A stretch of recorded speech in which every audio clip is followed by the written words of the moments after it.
welcome everyone who's attending. This is our webinar on the anatomy of a cyber attack. And you might notice I've got two guests with me, but before we get into introductions, I wanted to just give a couple of more minutes for the last few people who are joining to attend and set the stage a little bit for our conversation today. So this is a second discussion. It's almost like a symposium we've got this spring on cybersecurity. A couple of weeks ago, we held one about what was new and emerging in cybersecurity, what we and some industry experts we invited to join us were seeing around cybersecurity. If you missed that discussion and are interested, go to f12.net, our website. You'll see right on the homepage a link to either watch the whole webinar, or if you're like me and like to economize on time, there's a 4-minute summary you can read and you can get the major points right there. So we're going to have this discussion on the anatomy of a cyber attack very shortly.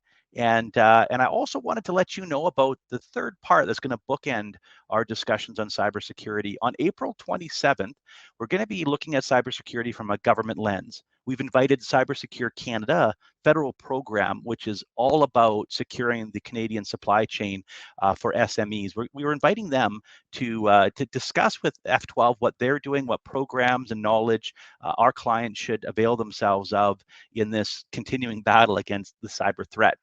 All right, without much ado, we'll get started now on the anatomy of a cyber attack. So it's my pleasure, it's my intense pleasure to introduce two new friends that I've gotten here, Nathan Shizzle and Christelle Creel. We met actually through a partner, a great organization called Foresight Canada. They're in their mission is to support green tech entrepreneurs, make sure they accelerate their growth, help them on that. We're both passionate supporters of that organization. And through them, I learned that you have a roadshow, as it were, a conversation where you get to take people through what it's like to go through a cyber breach, the experiences you've had, and help people who maybe have never been through a cyber breach envision what the process and steps would happen if they were unfortunately to suffer that, what lessons they should learn to prevent that eventuality, and all sorts of things that kind of come from there, because both of you are experienced in this area, which, you know, it's one of those things, like a lot of things, I think until you've gone through it, it might be hard to conceive of what it is to get told by your IT or by somebody else that there's been a cyber incident in your organization. And there's a million things that might race through your mind. And like all disasters, it's better to be prepared before it happens. It'll make your response that much smoother. So first of all, let me give your credentials to everybody in the best way that I can. Christelle Creel, you're a partner at MLT Aikens, which is billed as Western Canada's law firm. And I understand that you focus on complicated privacy, freedom of information, technology matters, and especially you work with credit unions and not-for-profits, focused on privacy and freedom of information. And Nathan, you've got an information security, cybersecurity, data protection practice, including e-commerce and working on anti-spam compliance and mergers and acquisitions. And more to the point of this discussion today, you've been on the front side and the back side of cybersecurity matters for clients, both helping with making sure organizations are protected and have the things that they need from a legal framework, but also, unfortunately, dealing with the fallout and helping organizations navigate how they're going to respond to an incident. And you have what we're calling the anatomy of a cyber attack. You have a presentation to go through, and I'll get off the stage here shortly. So I'd invite you both to share with F12's clients and our friends that have joined us your learnings and lessons from real world experience dealing with a cyber attack. So I think we're going to first of all give it to Christelle. Christelle, you've got a deck to share here. We'll give you a minute to get that up. And I'll remind you, not that you would make this mistake, but I do. You're both muted right now. So make sure you unmute before you chat. And thank you for taking your time and generously sharing it with the folks that have attended here. For anybody who has to bow out or has a friend who'd like to know, just know that you'll be able to go to our website tomorrow and be able to catch up on this webinar if you missed it today. So with that, I'll stop talking, Christelle, and invite you to lead us through the anatomy of a cyber attack. Sounds great. Thanks, Devin. So I shared the screen, so success so far. Thanks so much, everyone, for joining us today. So Devin's already introduced us, so I won't spend a lot of time going through that. I just want to start with our land acknowledgement. We practice in a number of different jurisdictions, and we recognize that we benefit from the lands and are dedicated to ensuring the spirit of reconciliation is honored and respected. So here are our pictures. We're here for you. We'll be able to share the slide presentation after. We've got a bit more detail in here than what we'll talk about. Our practice area covers a number of different areas, as Devin had mentioned, and so a number of them are listed. If anyone's interested, you can get a bit more information on our website as well. So just to give you a sense, so we're going to be running through a cyber incident and speaking specifically about our experiences and what that might look like, as Devin had mentioned. Before we do that, we'll just give you a little bit of background as to what it looks like in terms of what your legal obligations might be when you're looking at preparing for an incident, when you're looking to responding an incident, just to set the stage for you just to be able to understand the types of things that we're seeing in the space as well. And with that, I'll turn that over to Nathan. And then we'll finish off with some practical tips for you, just a bit of a checklist for you to keep in mind when you're going through and seeing what it is that you can do and what you can focus on within your organization to really try to address these types of risks and really prioritize the key ones that you can. So we also have a cybersecurity checklist that's included on our website. If anyone's interested, that's another helpful resource for you to have a look at. So from a legal perspective, I won't go into lots of details with this, but unfortunately there isn't a cybersecurity specific kind of framework that sets out exactly what it is that you should and should not do when it comes to cybersecurity incidents, what it is you're supposed to be doing to prepare or respond. But we really have a range of things. So privacy laws is a key piece that sets out what it is you need to do to protect information, what kind of safeguards it is that you should have in place within your organization or perhaps your clients. There may be additional regulatory requirements that come into play, whether that's in the legislation itself or in the directives or guidelines within that space. And then we have this whole body of case law that's developing that is really filling out the spaces of what it is, what our best practices, what it is you should be doing in this space. So it's a constantly changing framework, and it's something that you sort of always have to stay on top of. And so we'll chat a bit about how the best way to do that is towards the end of the presentation. So a number of you are in jurisdictions that are governed by our federal privacy legislation or similar provincial privacy legislation. So it's helpful to keep in mind that there's the kind of key practices and principles that you can comply with. And so we won't go into all the details of the legal requirements, but as I mentioned, privacy laws is kind of the key starting point. And when you're looking at what it is exactly you should be doing when you're responding to an incident, your first point is to start looking to see what laws you're actually governed by. There may be not only Canadian laws, but when you're dealing with international clients or others, individuals may be based elsewhere, they may have moved elsewhere. So there may be additional things and obligations that arise because of that from a cybersecurity perspective that you need to be doing. So it's helpful to consider exactly where it is you're based and where the people you're dealing with is based.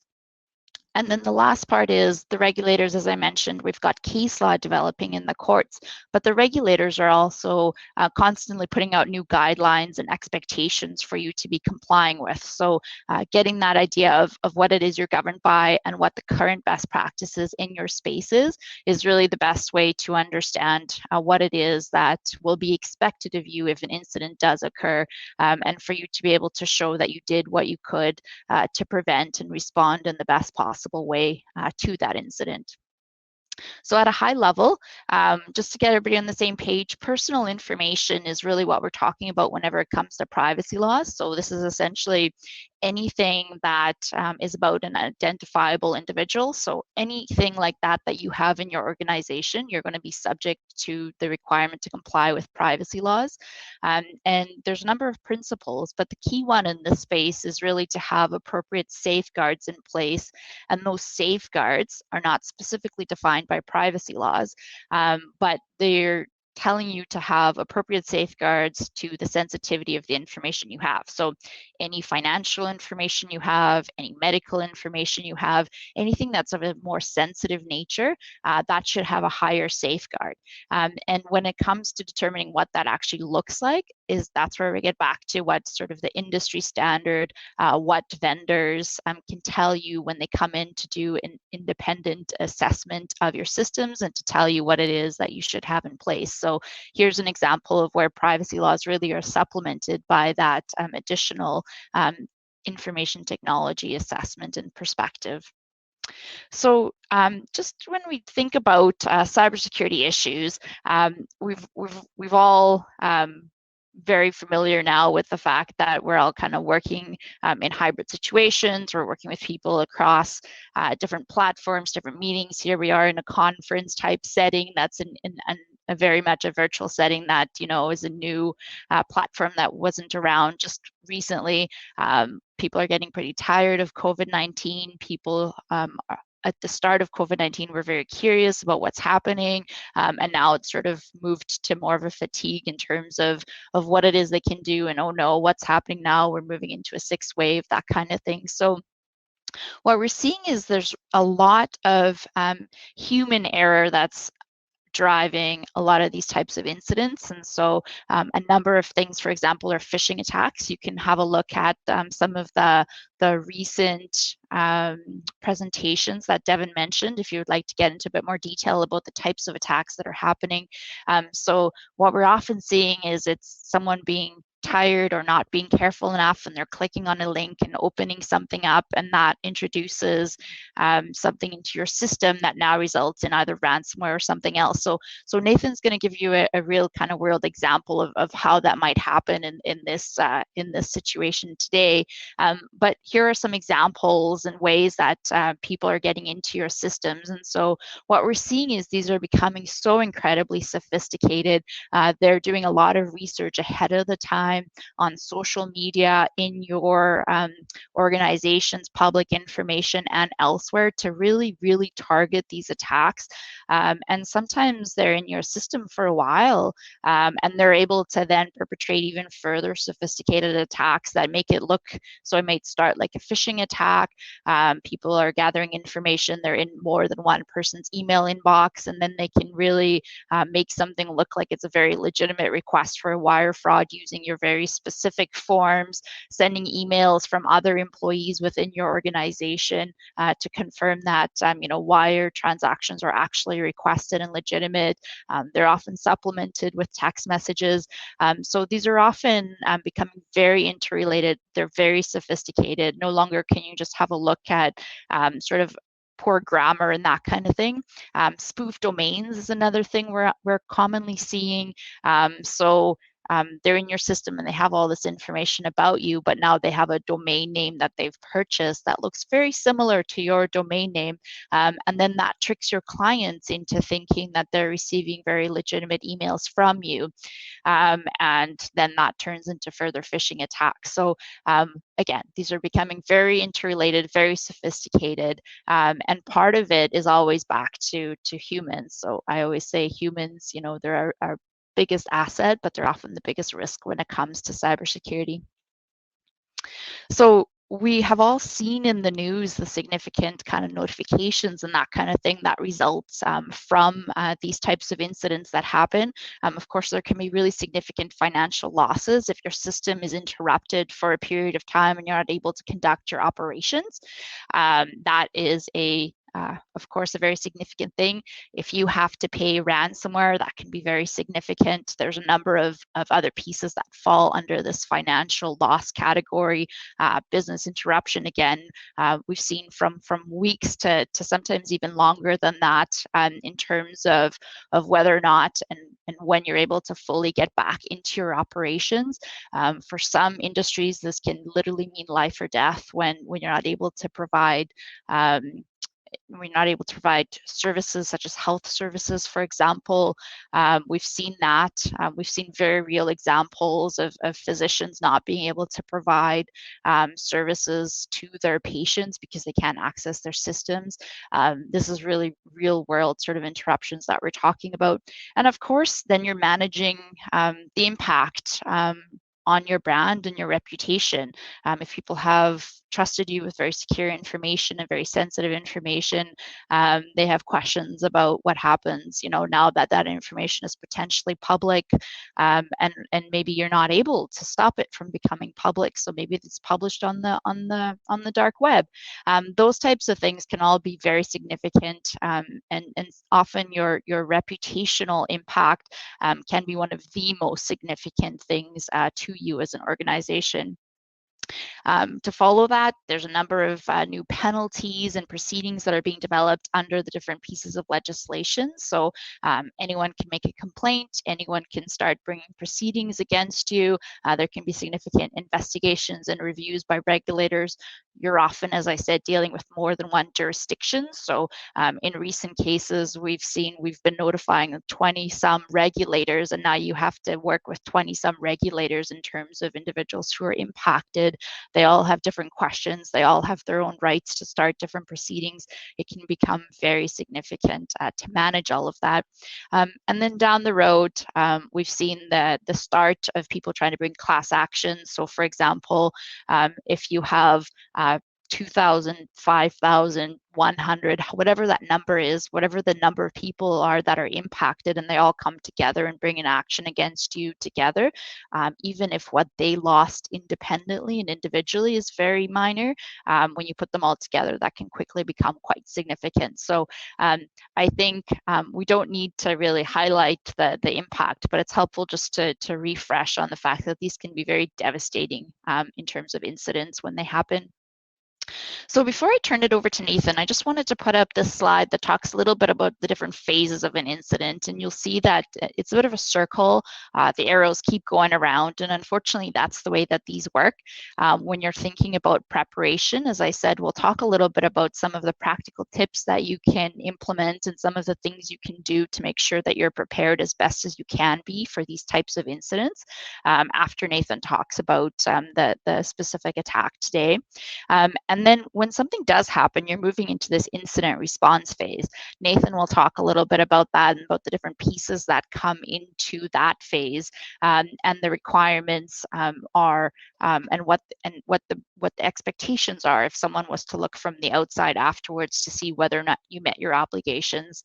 That's often followed by the need to determine whether or not you need to provide certain notifications. So for example, if you do have individual information impacted, and most of you will, information about individuals is across all of our organizations. We all have some personal information, and so if that's impacted by an incident, privacy laws will require you to determine whether or not a certain threshold is met that you need to notify individuals, and regulators, and perhaps other organizations as well that might be able to do something to minimize the harm to individuals. So even after you've responded to everything, appropriately contained everything, and done everything you could, this notification reporting stage can take quite some time. And as I said, when you're working with multiple regulators, it can often take several weeks and months to actually even work through making sure you've provided all the legally required notifications.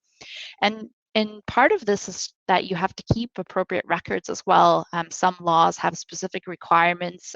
They can monitor and audit you for up to 2 years after an incident. So for example, our federal legislation, you have to keep appropriate records of anything that has happened, whether or not you've provided notifications about them.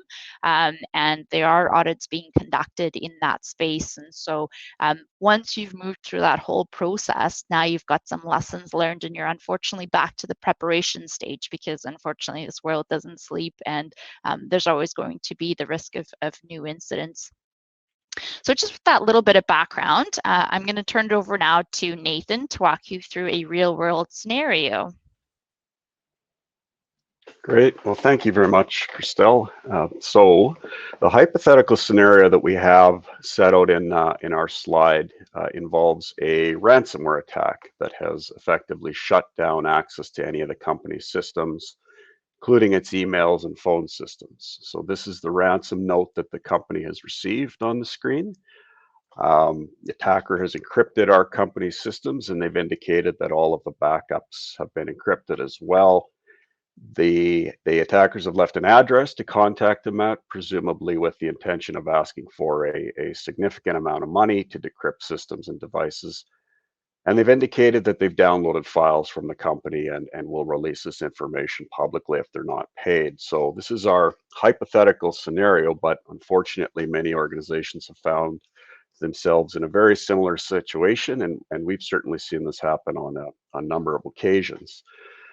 So we hear about ransomware all the time, and many, if not most of you, will be generally familiar with how it works. At a very basic level, ransomware is malicious software that is designed to lock access to a computer system or encrypt its data.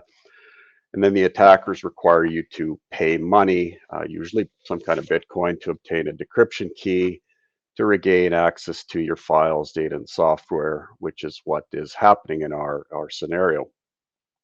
When this type of ransomware attack occurs, there are generally three different options that an organization is looking at.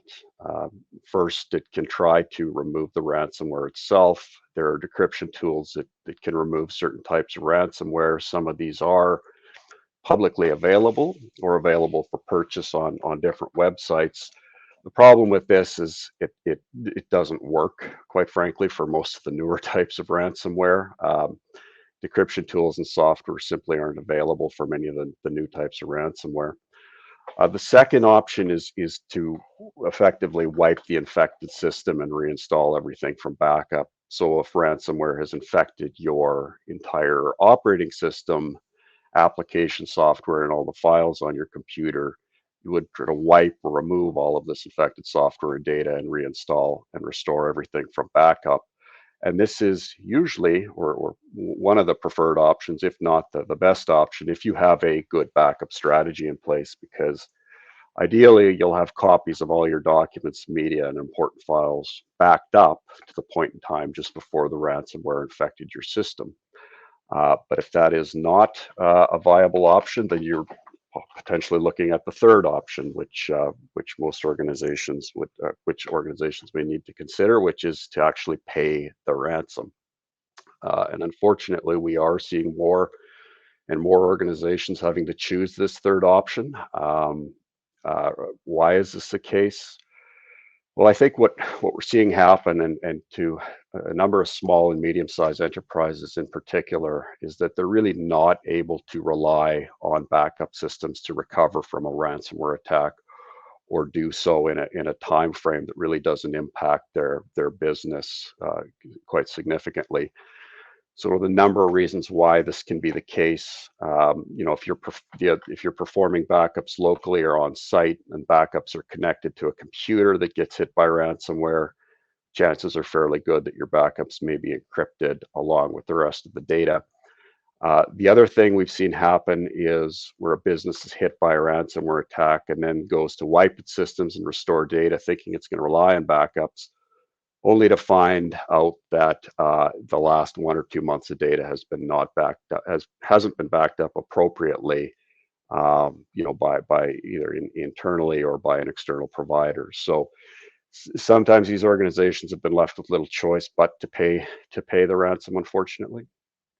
And the other thing I think important to understand about ransomware is that most of the attacks will usually involve more than just locking you out of your systems or encrypting data.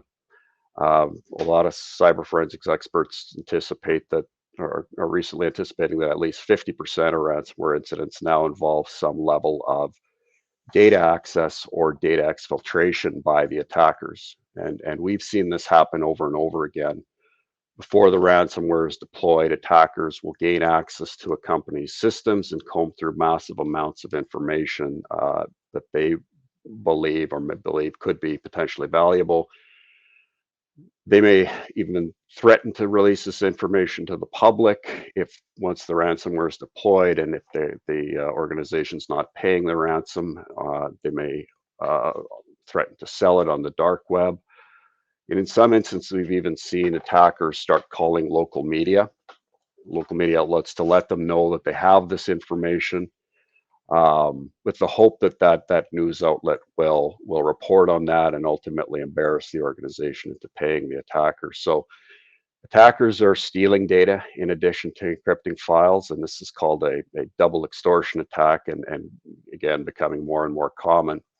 And as you can anticipate, that can create a number of additional reputational legal issues. If the attackers have access to significant amounts of information, it may include personal information, and that can trigger reporting and notification obligations under privacy laws, which Christelle has touched on.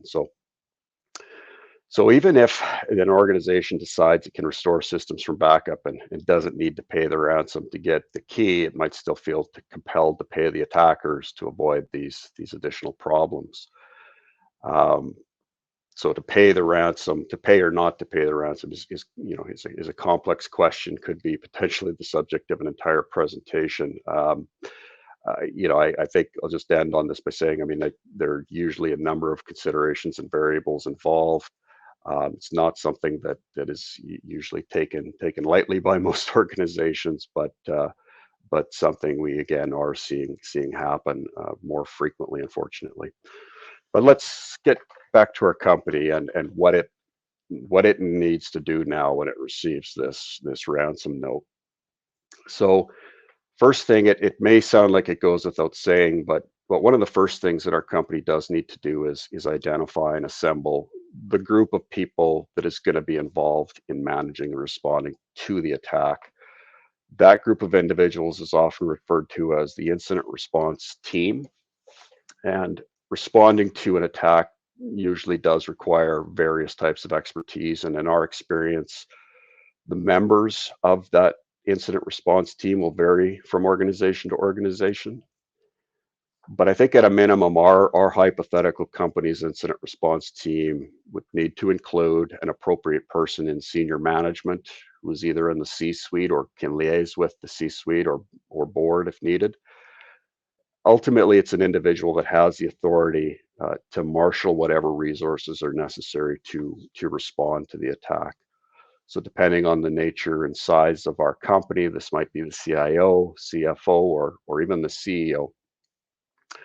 The response team for our company should include a member of its IT department. More specifically, there should be someone on the team who really has a thorough working knowledge of the company's IT systems and infrastructure, including hardware, software, data storage practices, access points. Smaller organizations will often outsource these functions to a service provider like our friends at F12. And if that's the case, our company might even consider having them on the response team as well. Because we're dealing with ransomware and a double extortion threat, there should be someone on the team, though, with forensics expertise, computer forensics expertise. And that probably goes without saying, but most organizations will not have this expertise in-house, so they'll need to obtain help with this or obtain outside help with this. Our response team for our company should include a senior member of HR. Ideally, it should also have someone with experience in crisis communications to help manage the reputational impact of the ransomware attack. And crisis communications is really a very specialized area, I think, at least in our experience. Most organizations aren't going to have this type of expertise in-house. So again, something that our company's probably looking to engage outside help with. And our response team should include legal counsel with, ideally with experience dealing with cyber attacks and data breaches. With these types of attacks, particularly this type of double extortion attack, the lawyer should be acting as what we call breach coach and help lead the investigation and response. And among other things, it's really important for establishing and maintaining what we call legal privilege, which Christelle will touch on in a few moments. So our company has assembled its response team, but now it needs to determine who is responsible for doing what and how decisions are going to be made quickly and effectively. The best way to do this is before an attack happens by documenting these things in an incident response plan. Many of you will know what an incident response plan is, or maybe have one for your organization. Fundamentally, it's the company's playbook that contains the instructions and procedures that are going to help you respond to and recover from a cyber attack. So if our company has prepared an incident response plan, then it should identify how decisions are being made in the situation and by whom. For example, who is responsible for preparing the initial communications to employees and customers when systems are down? And who needs to provide input and sign off on those customer-facing or employee-facing communications before they go out? Those are the kinds of things that should be identified in the incident response plan before the attack occurs. And if not, our company is probably scrambling to make these decisions when the attack has occurred. So the other thing our company will start doing at this initial stage is taking steps to really analyze and contain the ransomware attack. So the IT lead on our company's response team is probably taking the lead on this and expect engaging outside help to assist, forensics help to assist. So they're really trying to analyze the scope of the incident to see if all the applications, networks, and systems have been impacted, like our attackers have said in the ransom note. And at this point, the company is also taking steps to contain the attack. So this involves a number of, I guess, characterize them as technical steps and activities, such as disconnecting infected systems from the network to see if you can prevent the attack from spreading to other computers or devices if possible. Our company is probably disabling shared drives that hold critical information, trying to isolate backups. And the ransomware attack has also effectively generated evidence in the form of log files or system images. So these should be documented and maintained as part of the containment efforts as well. And then the company is also reviewing its recovery options. Is there an online decryption tool available for the ransomware? If not, it's probably investigating whether it can wipe the infected systems and restore from backups, whether this is a real solution, a viable solution, how long it's going to take, and what the business impact will be if, depending on the estimated downtime to restore those systems or rebuild networks. And if these aren't viable options in the company, our company might actually be at the stage where they're considering paying the ransom, unfortunately. So the other thing our company is doing at this stage is preparing for how it's going to communicate about the attack. In our hypothetical scenario, the emails and phones are down, so it needs to decide pretty quickly what it's going to communicate about the attack, how it's going to communicate this, and who it needs to communicate to. So as soon as possible after our attack's happening, the members of our incident response team should be responsible for identifying who's responsible for making those communications to employees or customers or stakeholders, sorry, and ideally identifying one or more people to respond to questions and inquiries on behalf of the company, having a point person to respond to to questions, inquiries from customers or employees or stakeholders. So our company's determining at that point too who needs to be identified about the attack, but also what the message should say, and so what do we know about the attack at this point, and what don't we know will inform what we're saying and messaging to our customers and employees and other stakeholders. So if email is down, our virtual phones are down, can we call employees on cell phones, all of the employees on cell phones, or should we designate a handful of individuals to do this with a real view to providing kind of clear and consistent messaging about what has occurred and what the company's doing to respond? That determining that core messaging and content of these notifications and communications really does need to be carefully considered. And the messaging frankly, it will evolve as new facts come to light. So why is it so important to do this? Well, I think let's use our scenario as an example.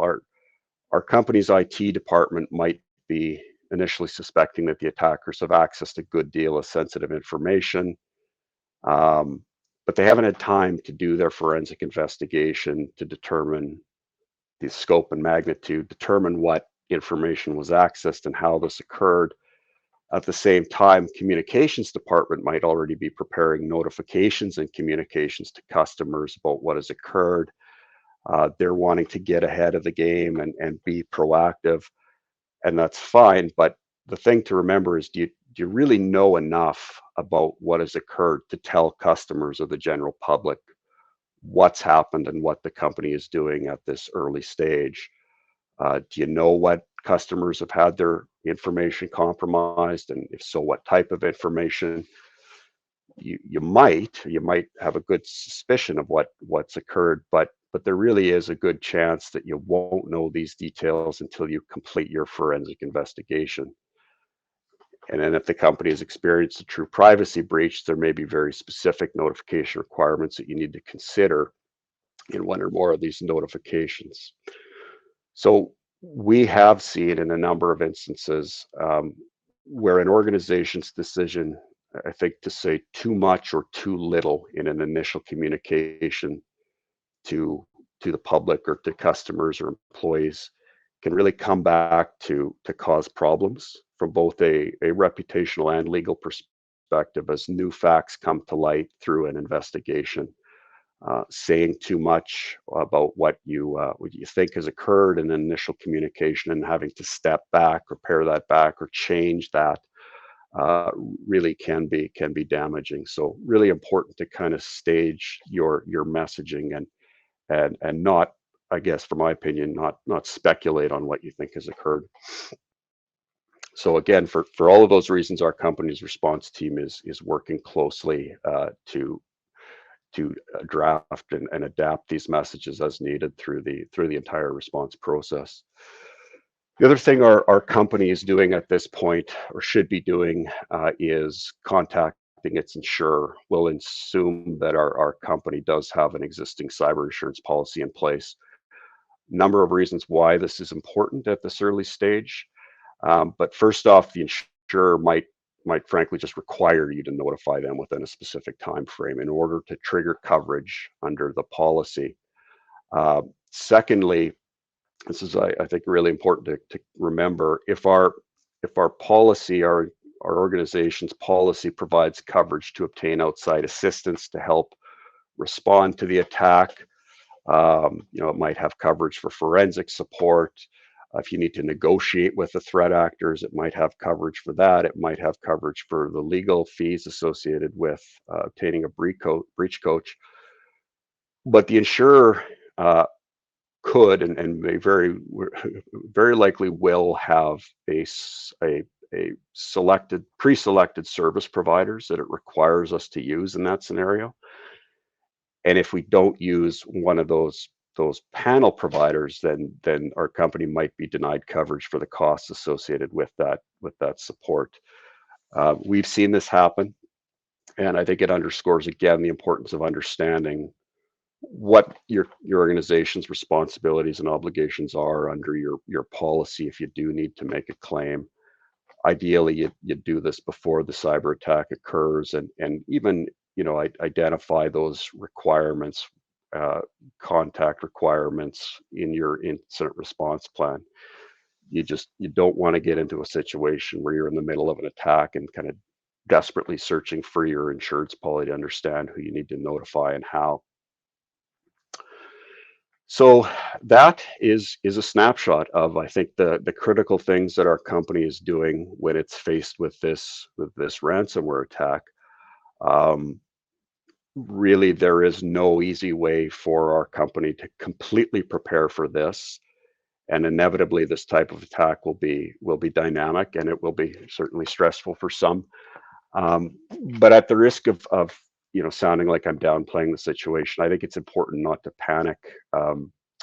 In our experience, courts, regulators, and most members of the public, customers, employees will not expect you to be perfect. Cyber criminals are a clever bunch. People get hacked, governments get hacked, law firms get hacked.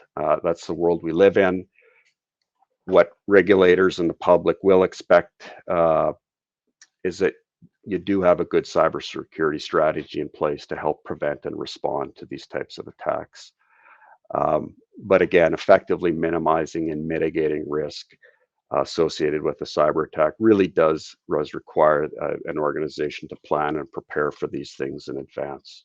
So with that, I will turn things back over to Christelle to talk about some of the, I guess, practical tips and key considerations for doing this, for preparing in advance. Christelle?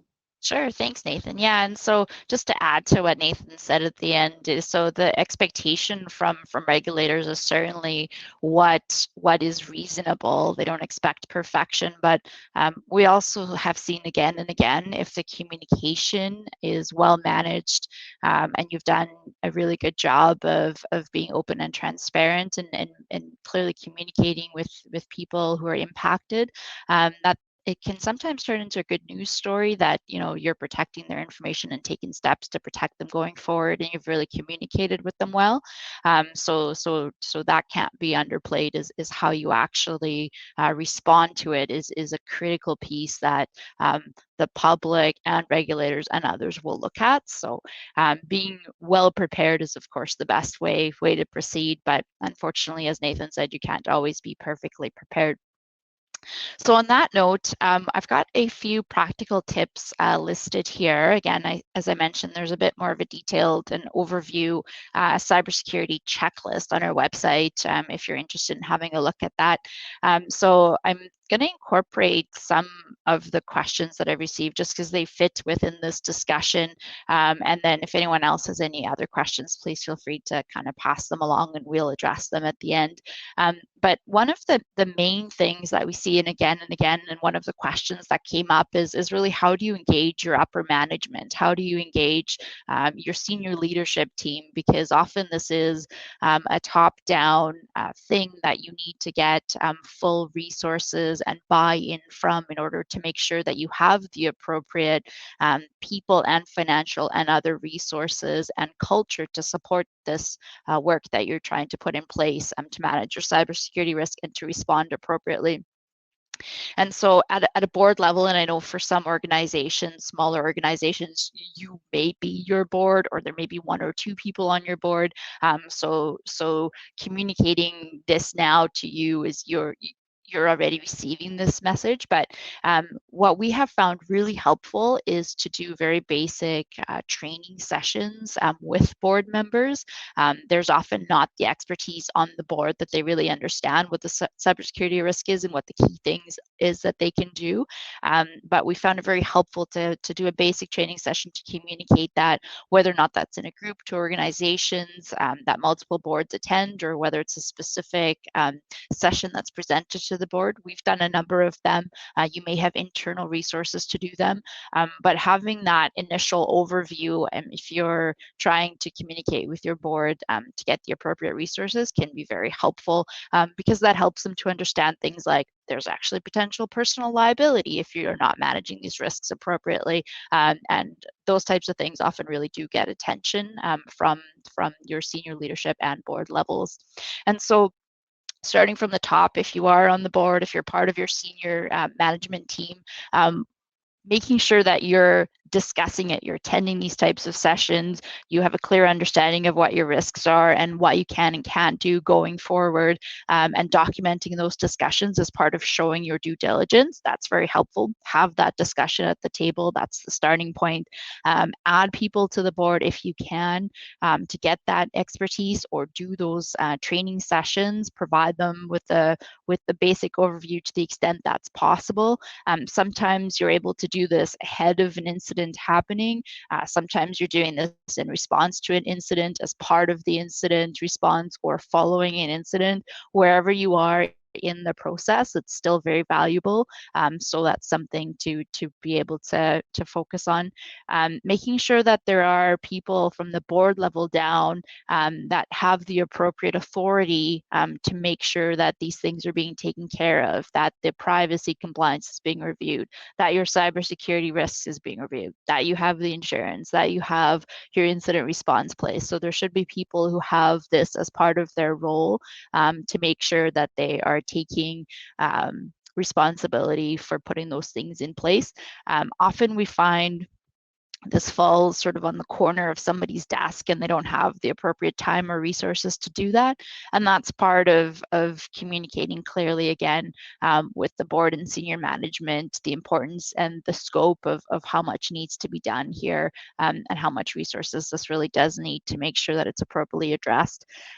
So if you don't have the internal resources to do this, and this is quite common, especially if you're responding to an incident or trying to do a full assessment of where you're at in terms of preparation, engaging the external resources, whether that's forensic experts to help you investigate an incident, or some of those or others offer services to help you do a maturity assessment to see what it is that they would recommend to bring your system up to industry standard, and they can prioritize kind of the key things for you based on what your budget, etc. is.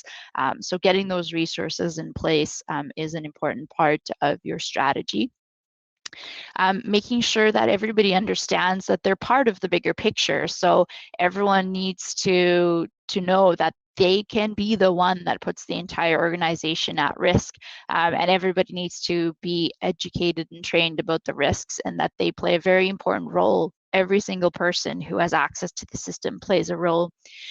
Do an appropriate insurance review. Nathan talked about how your insurer can get involved during an incident response. We've seen on a number of occasions where there is not appropriate insurance coverage, that you're not able to meet your legal and other obligations, because you simply, it's just becomes quite significant financially to be able to respond. And so how you're able to respond and whether or not you have the appropriate insurance in place, it makes a big difference.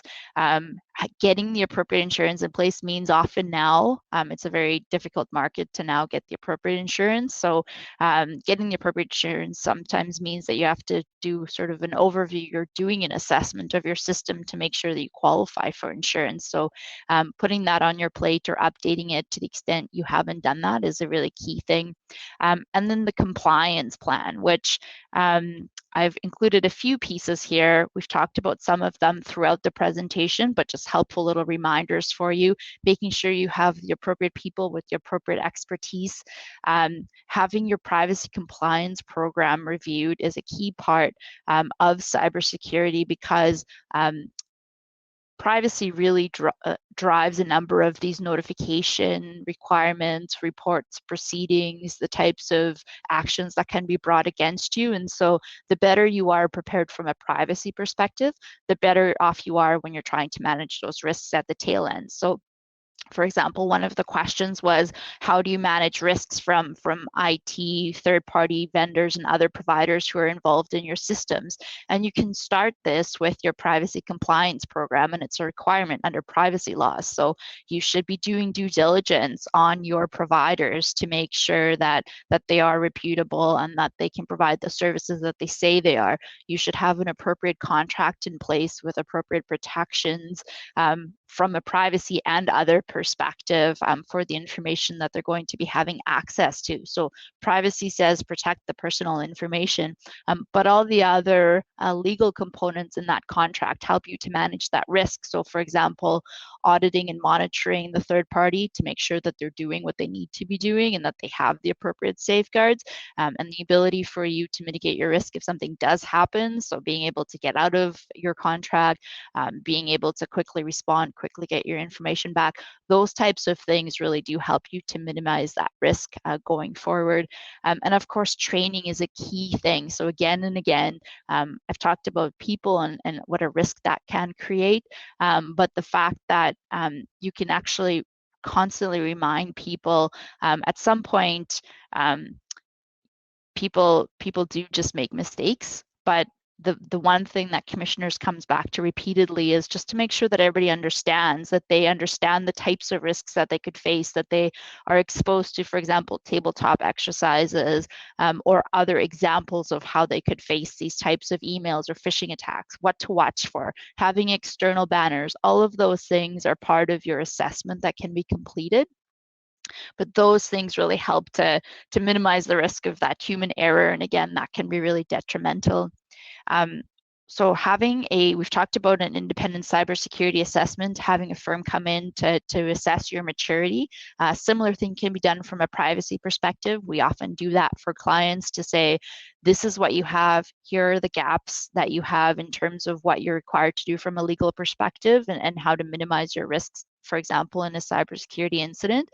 Having that assessment can really help you to manage that risk and demonstrate to regulators and others in the future that you've taken the steps that you need to be reasonable in managing that risk. So those types of things are very helpful, especially if you don't know where to start. They can help you identify the priority and key areas. Nathan talked about the incident response plan and team. If you don't have these in place already, even starting with a very basic overview of what it is you need can be very helpful. Devin mentioned CyberSecure. They have lots of really good resources and even template IRPs and others that you can start with. We would caution against not just using sort of a standard thing and assuming it's going to work for you. You need to customize it and have it appropriately ready for your organization so that it works for your organization. You should test it for your organization, and you should have a copy of it, not just on your systems and elsewhere. You should be able to access it. If all your systems are locked, think about it, you may not be able to actually access your incident response team or contact your people. So that's a really key part of something that we see in how well organizations respond is, were they prepared? Did they have the right people in place, and how they can minimize risk?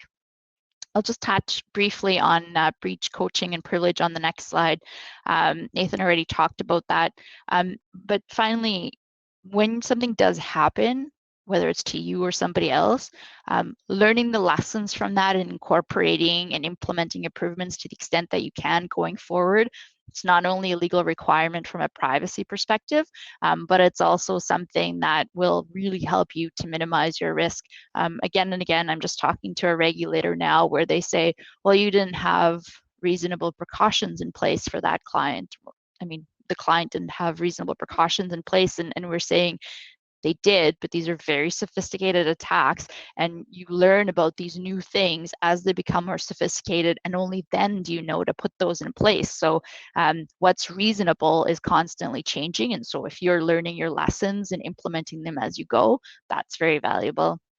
And then Nathan mentioned the privilege component, and why this is really important is because whenever something happens, we're automatically thinking there may be claims against you and potential litigation, class actions, the types of things we talked about. If you have a lawyer involved with special expertise, not only can that help you as a breach coach to make sure that you're meeting your legal obligations, but also helps you to to maintain solicitor-client privilege over these the investigations and all of the things that you're doing as part of this incident response. So having a good breach counsel, and as Nathan mentioned, that person will often be part of a panel for your insurer. And if your current lawyer is not part of your panel, that's helpful to get them on there as well. So I know we want to have time for a little bit of the last few questions. I see some coming in here. So I don't know how you guys want to manage these, or if you want us to just jump in.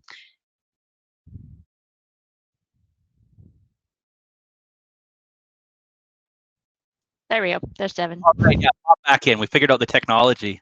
Nathan and Christelle, thank you very much for taking your time to share with all of the audience some really practical lessons learned and take us through a scenario that I know is built on real world experience responding to cyber attacks and incidents. Hey, we do have some questions. I have some of my own, and I know we're well into overtime here, so I'm going to defer to some of our attendees' questions. And just a reminder to anybody who may have to drop off, we will make this available on our website shortly, and you're able to catch back up and hear the Q&A if you're not able to make it now.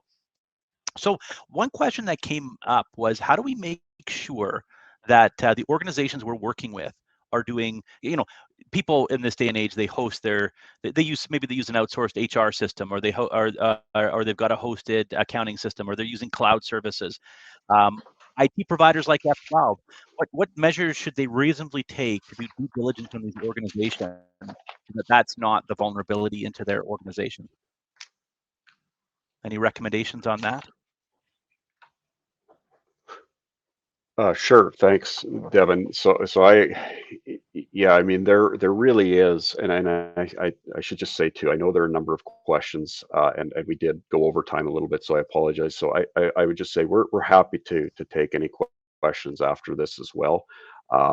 If it's easier to do that, but yeah, the combination, and I know there have been some questions about providing examples of what organizations can do to prevent themselves from becoming ultimately the low-hanging fruit. And I think it's really a combination of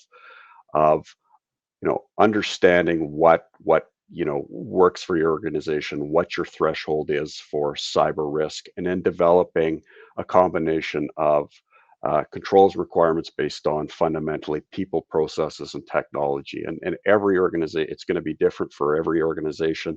And I do think it kind of goes back to some of the fundamental concepts that Christelle was talking about. Those are the things we should be implementing. Those are the things we should be considering.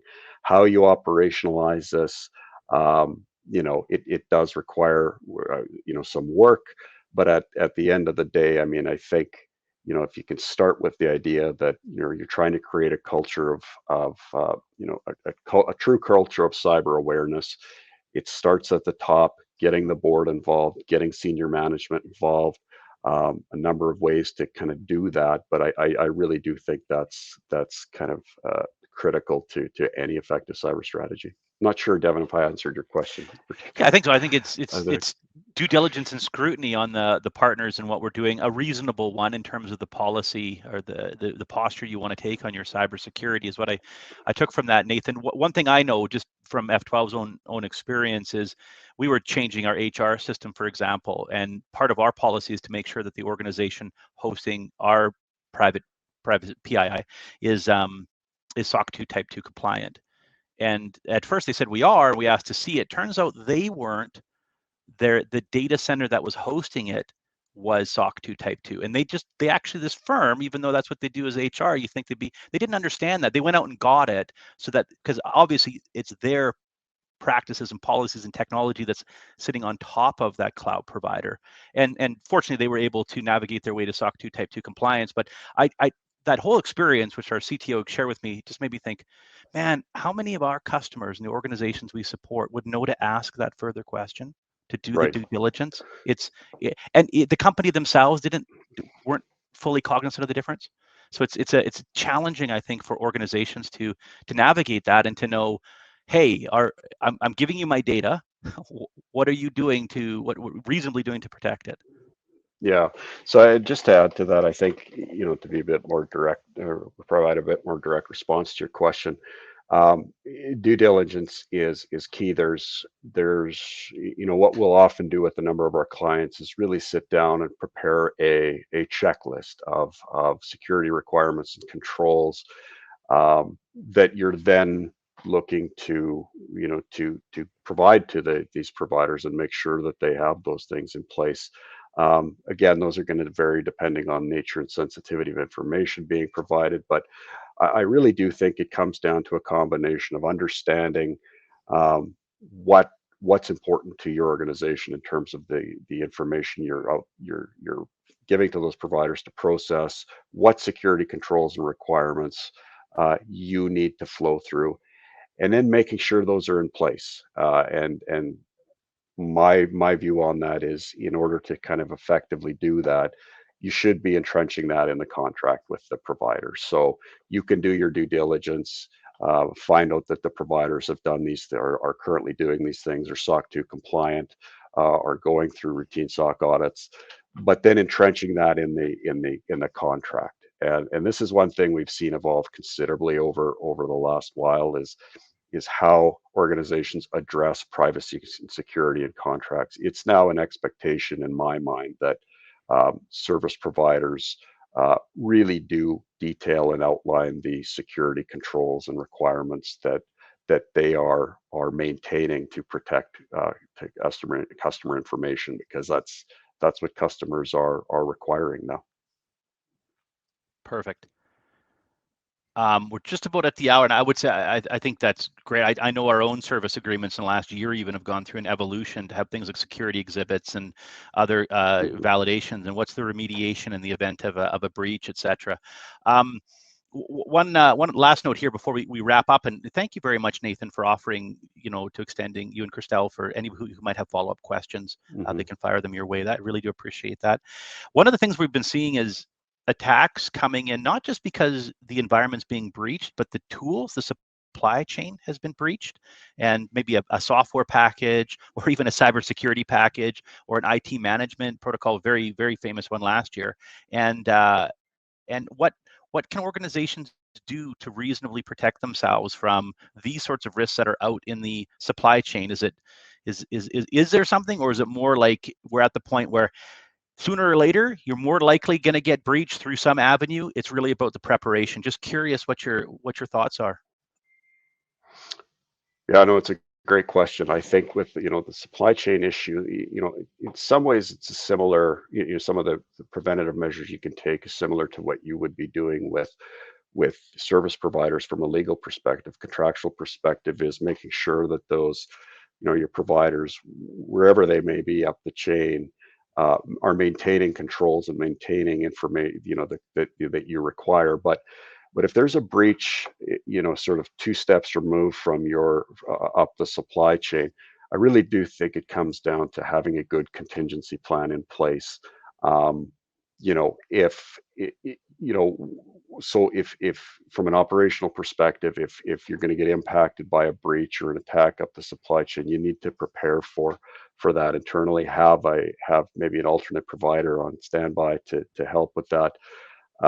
But from a contractual perspective, again, I think you're not going to have a direct contractual relationship with every member, with every organization in that supply chain. But what you can do is require your initial provider, or the person who you do have that relationship with to flow through your controls and your requirements up that supply chain as much as you can. Sometimes you're successful with that, sometimes not. Sometimes they can't do it. They don't have the leverage or ability to do that. But so I do think it's a good question. It's a complicated question. And but at the end of the day, I mean, I think it's a combination of there's some legal things you can do, but also sort of managing your processes internally to prepare for that potential contingency. Yeah, I really appreciate that. We can't, unfortunately, one of the big lessons here is there's no perfect 100, unless you're going to disconnect everything from the internet and get rid of your phones. There's no world in which we're 100% safe from these threats. We have to make sure we're prepared to deal with them, just like floods and fires can happen despite all the protections that we may put in place in our businesses and our homes. Well, thank you for your time. One of the things I wanted to highlight just before we go that I thought was really great was, validating the backups, making sure they're disconnected and offline, really basic things. We have a couple of questions here, which are about what are the reasonable low-hanging fruit steps that should be taken. And I'll just do a layup for our conversation on the 27th of April, where we'll be talking to Cybersecure Canada, who's developed a baseline 13 essential things. These are not, massive cybersecurity measures. These are just the absolute minimums that organizations should take. So I encourage everyone to attend there, and also really think about messaging. Christelle, that was such a powerful point about how you communicate and having it. And Nathan, I think you mentioned you may regret what you say if you don't say it correctly. Hopefully I'm attributing it to the right person.